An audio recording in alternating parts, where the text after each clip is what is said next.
ഇന്ത്യക്ക് സ്വാതന്ത്ര്യം ലഭിച്ചതിന് ശേഷം 52 വർഷം സ്വന്തം ആസ്ഥാനത്ത് രാജ്യത്തിന്റെ ദേശീയ പതാക ഉയർത്താത്ത ഒരു സംഘടന ഇന്ത്യയിലുണ്ട്.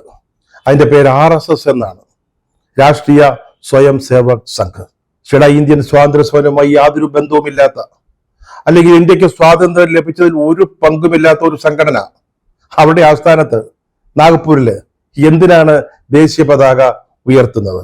പക്ഷേ അവരുടെ പിന്മുറക്കാര്, ആ പരിവാരത്തിൽ, സംഘപരിവാരത്തിൽപ്പെട്ടവര്, അവർ നേതൃത്വം നൽകുന്ന കേന്ദ്ര സർക്കാർ കഴിഞ്ഞ ദിവസങ്ങളിൽ ഇന്ത്യൻ പാർലമെന്റിന്റെ ഇരുസഭകളിലും നമ്മുടെ ദേശീയ ഗീതമായ വന്ദേ മാതരത്തെ ചൊല്ലി അതിന്റെ പേരില് ഗ്യാലൻ കണക്കിന് കണ്ണുനീരൊഴുക്കുന്നത് രാജ്യം കണ്ടു. RSSനെ കുറിച്ച് നമുക്കറിയാം. അവർക്ക് ഇന്ത്യൻ സ്വാതന്ത്ര്യ സമരവുമായി യാതൊരു ബന്ധവും പങ്കുമില്ല, അതിലവർ പങ്കാളികളായിട്ടുമില്ല. അത് ചരിത്രമാണ്.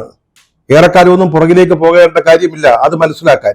കോൺഗ്രസിന്റെ നേതൃത്വത്തിൽ അന്ന് രാജ്യത്തിന്റെ സ്വാതന്ത്ര്യത്തിന് വേണ്ടി ഐതിഹാസികമായ സമര പോരാട്ടങ്ങൾ നടക്കുമ്പോൾ അവരുടെ ശാഖകളുമായി ഒതുങ്ങിക്കഴിയുകയായിരുന്നു.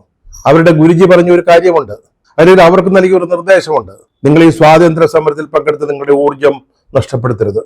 അതിനു പകരം നമ്മുടെ ആഭ്യന്തര എതിരാളികളായ, ശത്രുക്കളായ കമ്മ്യൂണിസ്റ്റുകാരെയും ക്രിസ്ത്യാനികളെയും മുസ്ലിങ്ങളെയും നേരിടുന്നതിന്, സ്വാതന്ത്ര്യം കിട്ടിയതിനു ശേഷം അവരെ കൈകാര്യം ചെയ്യുന്നതിന് നിങ്ങളുടെ ഊർജം കരുതി വെക്കണം എന്നാണ്. അതായിരുന്നു അവരുടെ തത്വശാസ്ത്രം. അതുകൊണ്ടാണ് അവർക്ക് സ്വാതന്ത്ര്യ സമരത്തിൽ പങ്കില്ലാതെ പോയത്. അത്തരത്തിലൊരു സംഘടന രാജ്യത്തിന് സ്വാതന്ത്ര്യം ലഭിച്ചതിന് ശേഷം അവരുടെ ആസ്ഥാനത്ത് എന്തിനാണ് ത്രിവർണ്ണ പതാക ഉയർത്തുന്നത്? 1947 ഓഗസ്റ്റ് 15 ഇന്ത്യക്ക് സ്വാതന്ത്ര്യം ലഭിച്ചപ്പോൾ നാഗപ്പൂരിലെ അവരുടെ ആസ്ഥാനത്ത് സ്വാതന്ത്ര്യ പതാക ഉയർത്തി, ദേശീയ പതാക ഉയർത്തി. പിന്നീട് 50 ജാനുവരി 26 അന്നും ദേശീയ പതാക ഉയർത്തി. പിന്നീട് 52 വർഷം അവര് ദേശീയ പതാക കണ്ടതായി പോലും ഭാവിച്ചില്ല. പിന്നീട് 2002 ജാനുവരി 26 RSSന്റെ ആസ്ഥാനത്ത് ദേശീയ പതാക വീണ്ടും ഉയരുന്നത്. ആ സംഘപരിവാരമാണ് നമ്മുടെ ദേശീയ ഗീതമായ വന്ദേ മാതരത്തിന്റെ 150ാം വാർഷികവുമായി ബന്ധപ്പെട്ട് പാർലമെന്റ് 2 സഭകളിലും 10 മണിക്കൂർ വീതം ചർച്ച സംഘടിപ്പിച്ചത്. ലോക്സഭയില് മോദിയാണ് ചർച്ചയ്ക്ക് നേതൃത്വം നൽകിയത്. പതിവ് പോലെ രാജ്യസഭയില് അദ്ദേഹത്തിന്റെ സെക്കൻഡ് ലഫ്റ്റനന്റ് അമിത് ഷാ ചർച്ചകൾക്ക് നേതൃത്വം കൊടുത്തു. മോദി, അമിത് ഷാ, പിന്നീട് BJP-യിൽ നിന്ന് ഈ ചർച്ചയിൽ പങ്കെടുത്ത ആളുകൾ, ഇവരുടെയൊക്കെ പ്രസംഗം കേട്ടപ്പോൾ RSSോ അല്ലെങ്കിൽ BJP-യുടെ മുൻഗാമികളായ ജനസംഘമോ അവരാരൊക്കെയാണ് ഇന്ത്യക്ക് സ്വാതന്ത്ര്യം നേടിത്തന്നതെന്ന് അങ്ങ് തോന്നിപ്പോയി. അതായിരുന്നു അവരുടെ ലക്ഷ്യവും. ചരിത്രത്തെ മാറ്റി വരയ്ക്കുക, മാറ്റി എഴുതുക, അതായിരുന്നു ഈ വന്ദേ മാതര ആചരണത്തിന്റെ 150ാം വാർഷിക ആചരണത്തിന്റെ പ്രധാന ലക്ഷ്യം.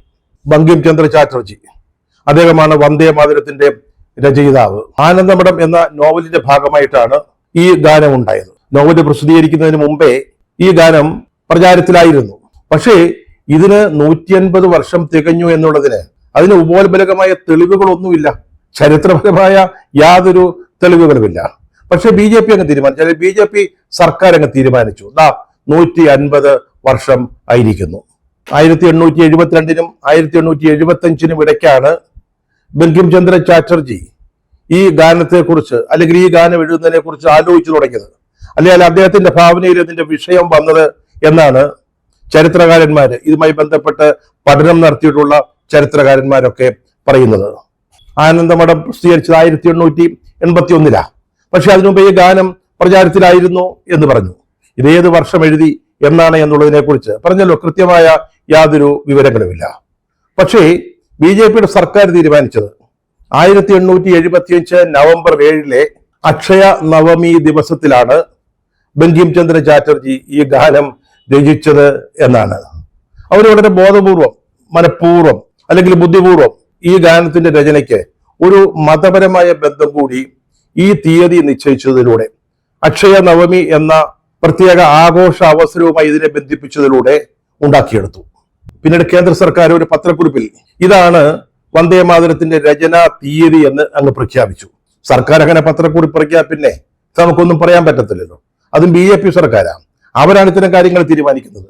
ചരിത്രത്തിൽ എന്തൊക്കെ നടന്നു അതൊക്കെ അവരങ്ങ് തീരുമാനിക്കും, അവരങ്ങ് പറയും, പ്രഖ്യാപിക്കും. അത് നമ്മൾ അനുസരിച്ചോണം, അല്ലെങ്കിൽ വിശ്വസിച്ചോണം. നമുക്ക് സ്വാതന്ത്ര്യം കിട്ടുന്നത് 1947 ഓഗസ്റ്റ് 15 എല്ലാവർക്കും അറിയാം. ഇനി അതല്ല തീയതി മറ്റൊരു ദിവസമാണ് സ്വാതന്ത്ര്യം കിട്ടുമെന്ന് മോദിക്കും അമിത്ഷായ്ക്കും BJPക്കും തോന്നിയാൽ അത് അവരങ്ങ് പ്രഖ്യാപിക്കും. നമ്മൾ അനുസരിച്ചോണം. അതാണ് അവരുടെ ഒരു രീതി. BJP തീരുമാനിച്ചല്ലെങ്കിൽ കേന്ദ്ര സർക്കാർ തീരുമാനിച്ച ഈ തീയതിക്ക് ഒരു ആധികാരികത ഉണ്ടാവണമല്ലോ.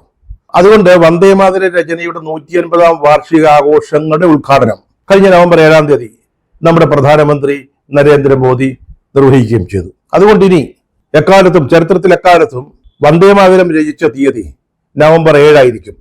1875 നവംബർ 7. പറഞ്ഞല്ലോ, 2 സഭകളിലും രാജ്യസഭയിലും ലോക്സഭയിലും ഇത് സംബന്ധിച്ച് 10 മണിക്കൂർ വീതം ചർച്ച നടത്തി. വന്ദേമാതരം പോലൊരു ഗാനത്തിന്റെ 150-ാം വാർഷികം ആഘോഷിക്കുന്നതിലൊന്നും യാതൊരു അഭിപ്രായ വ്യത്യാസവുമില്ല. അത് വളരെ നല്ല കാര്യമാണ് താനും. ഈ ചർച്ചകളിലൊക്കെ BJP എടുത്തൊരു നിലപാട്, അതായത് മോദി ലോക്സഭയിലും പിന്നീട് അമിത്ഷാ രാജ്യസഭയിലും എടുത്ത ഒരു ഫോക്കസ്, അത് ഇന്ത്യൻ സ്വാതന്ത്ര്യ സമരത്തിന്റെ മന്ത്രമായിരുന്നു വന്ദേമാതരം എന്നാണ്. അതിനാർക്കും അഭിപ്രായ വ്യത്യാസമില്ല. ഇന്ത്യയുടെ സ്വാതന്ത്ര്യ പ്രക്ഷോഭവുമായി ദേശീയ പ്രസ്ഥാനവുമായി വളരെയധികം ബന്ധപ്പെട്ട് കിടക്കുന്ന ഒരു ഗാനമാണ് വന്ദേമാതരം. അത് 10,000-കണക്കിന് അല്ലെങ്കിൽ ലക്ഷക്കണക്കിന് സ്വാതന്ത്ര്യ സമര പോരാളികൾക്ക് ആവേശം നൽകിയ ഗാനമാണ്. അവര് സമരരംഗത്ത് ഈ ഗാനവും ആലപിച്ചുകൊണ്ടാണ് ഇറങ്ങിച്ചെന്നിട്ടുള്ളത്. ഇതെല്ലാം 100% ശരിയാ. സ്വാതന്ത്ര്യ സമരത്തിന്റെ മന്ത്രമായിരുന്നു വന്ദേമാതരം.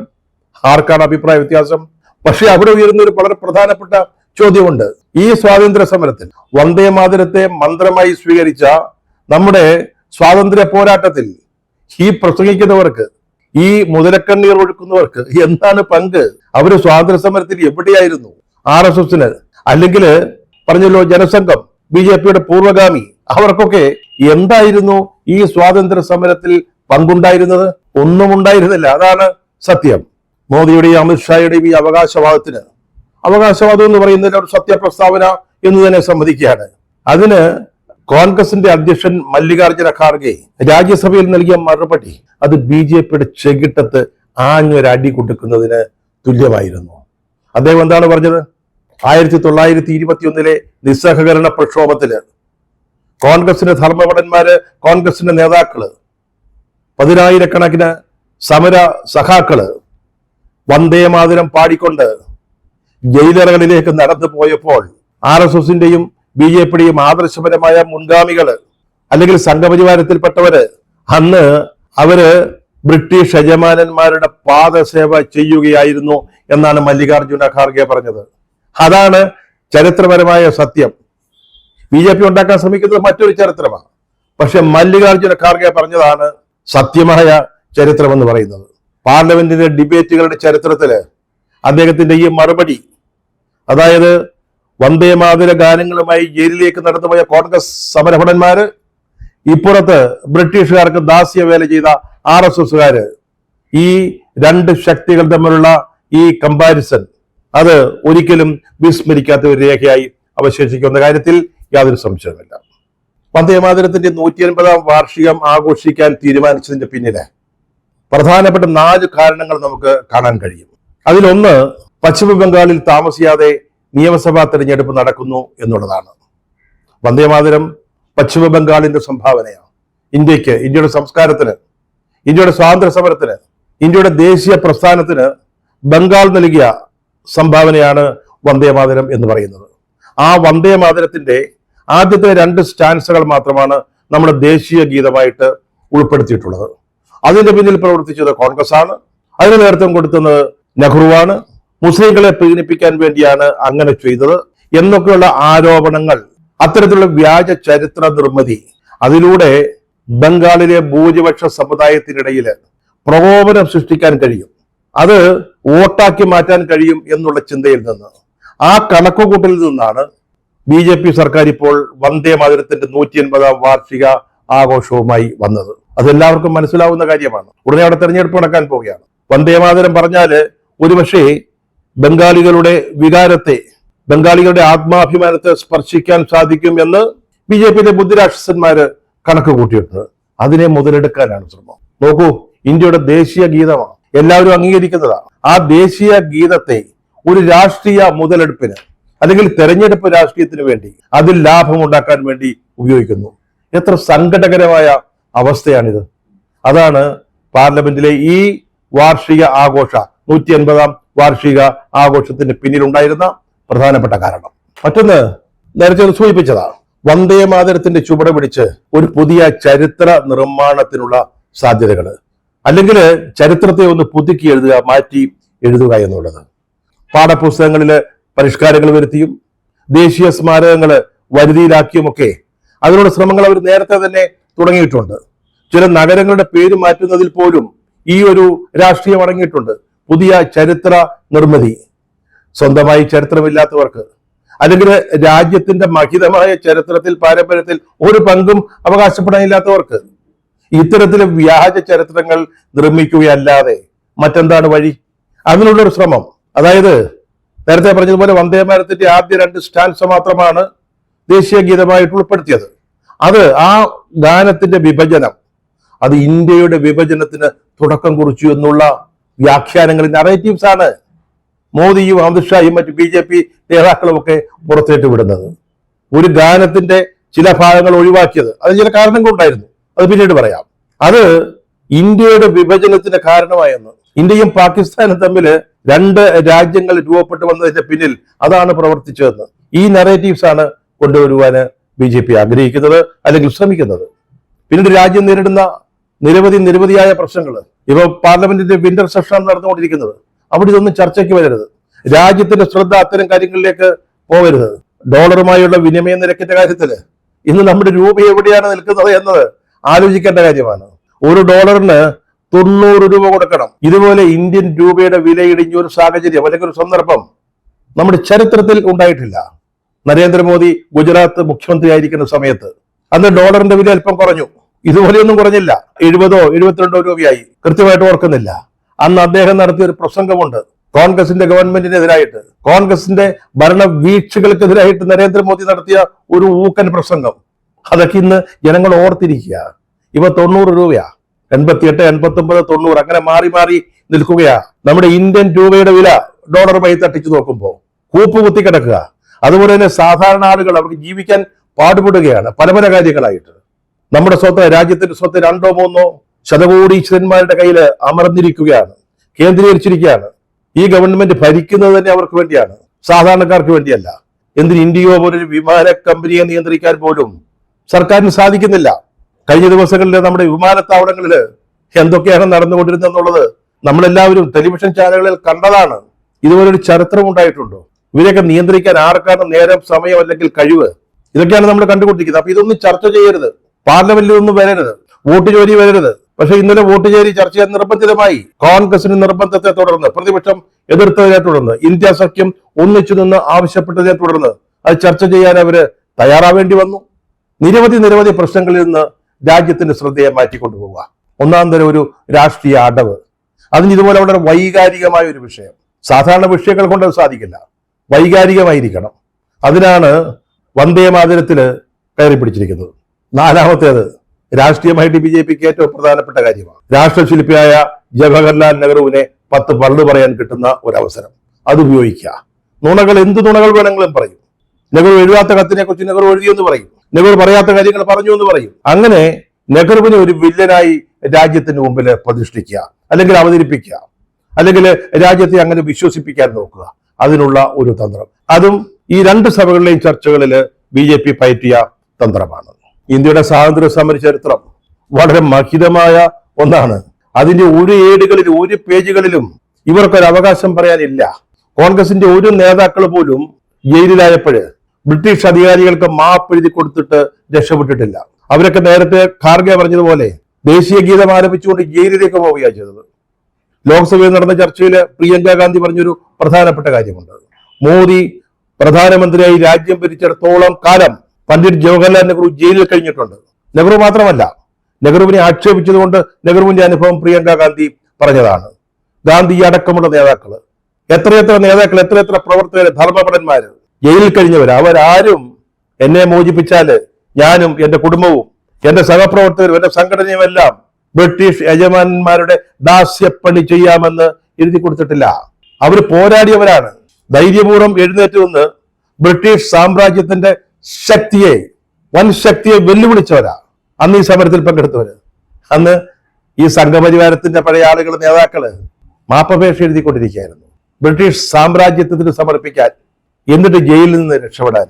ഒരൊറ്റ കോൺഗ്രസ് നേതാവിനെ നിങ്ങൾക്ക് അങ്ങനെ കാണിച്ചു തരാൻ പറ്റുമോ? ഇപ്പൊ ദേശീയ സമരത്തിനെയും ചരിത്രത്തിന്റെയും പങ്കുപിടിക്കാൻ വന്നിരിക്കുക. നാട്ടിലെ ചില പുത്തൻ പണക്കാരുടെ കഥ നമുക്കറിയാം. അവർ കുറെ പണമൊക്കെ ഉണ്ടാക്കും ഏതെങ്കിലും രീതിയിൽ. ഗൾഫിൽ പോയിട്ടോ, യൂറോപ്പിൽ പോയിട്ടോ, അമേരിക്കയിൽ പോയിട്ടോ കുറെ പണങ്ങളൊക്കെ ഉണ്ടാവും. എന്നിട്ട് നാട്ടിൽ വന്നിട്ട് തകർന്നു പോയ, ക്ഷയിച്ചു പോയ വലിയ തറവാട്ടുകാരുടെ സ്വത്ത് വാങ്ങും. ഈ വാങ്ങുന്ന ആളിന് സ്വന്തമായിട്ട് ഒരു വീട്ടുപേര് പോലും ഉണ്ടാവില്ല. അവരെന്ത് ചെയ്യും? ഈ വാങ്ങിയ തറവാടിന്റെ പേരങ്ങ് സ്വന്തമാക്കും. ആ പേരിലങ്ങ് അറിയപ്പെടാൻ തുടങ്ങും. അതേപോലെ ഒരു സാഹചര്യമാണ് ഇന്നിപ്പോ ഇന്ത്യയിൽ നമ്മൾ കണ്ടുകൊണ്ടിരിക്കുന്നത്. ഒന്നും അവകാശപ്പെടാനില്ലാത്തവര്, ഒരു പാരമ്പര്യവും പറയാനില്ലാത്തവര്, അവരിപ്പോ ഇന്ത്യൻ സ്വാതന്ത്ര്യ സമരത്തിന്റെയും വന്ദേമാതരത്തിന്റെയും ദേശീയ പതാകയുടെയും ഒക്കെ അവകാശം ഉന്നയിക്കുക. ആ അവകാശം കിട്ടുന്നതിന് വേണ്ടി ചരിത്രത്തെ ഒന്ന് മാറ്റി എഴുതുക, നെഹ്റുവിനെ തമസ്കരിക്കുക, മറ്റു നേതാക്കളെ ചരിത്രത്തിൽ നിന്ന് മാറ്റി നിർത്തുക, ദേശീയ സ്മാരകങ്ങൾ പിടിച്ചെടുക്കുക. ഇതാണ് ഇപ്പോൾ നടന്നുകൊണ്ടിരിക്കുന്നത്. പറഞ്ഞുള്ള ഈ വന്ദേമാതരത്തിന്റെ ആദ്യ 2 സ്റ്റാൻസുകളാണ് സ്വീകരിച്ചത്. അത് നെഹ്റുവിന്റെ തീരുമാനമായിരുന്നില്ല. ചില അവസാന ഖണ്ഡങ്ങളിലെ ആശയത്തോട് ചിലർക്ക് എതിർപ്പുണ്ടായിരുന്നു, മുസ്ലിങ്ങൾക്ക് എതിർപ്പുണ്ടായിരുന്നു. അത് വലിയൊരു ചർച്ചാ വിഷയമായി.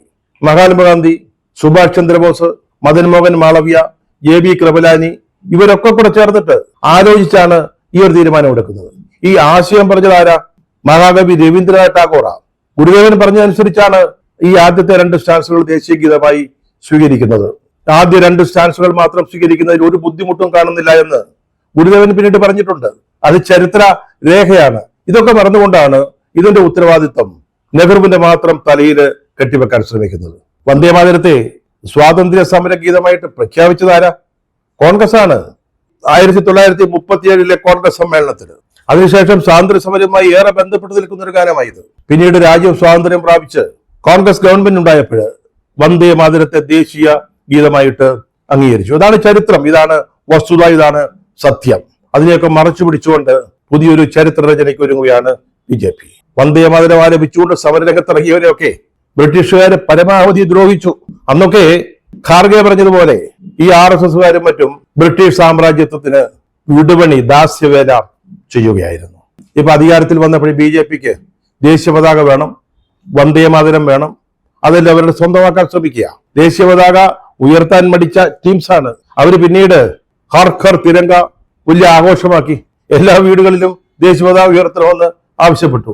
ഇപ്പോഴിതാ വന്ദേമാതരത്തെ സ്വന്തമാക്കാൻ ശ്രമിക്കുന്നു. നമ്മൾ എന്ത് ചെയ്യും? നമുക്ക് വേണ്ടത് രാഷ്ട്രീയ ലാഭമാണ്. അതാണ് BJPയുടെ അടിസ്ഥാനപരമായ തത്വശാസ്ത്രം.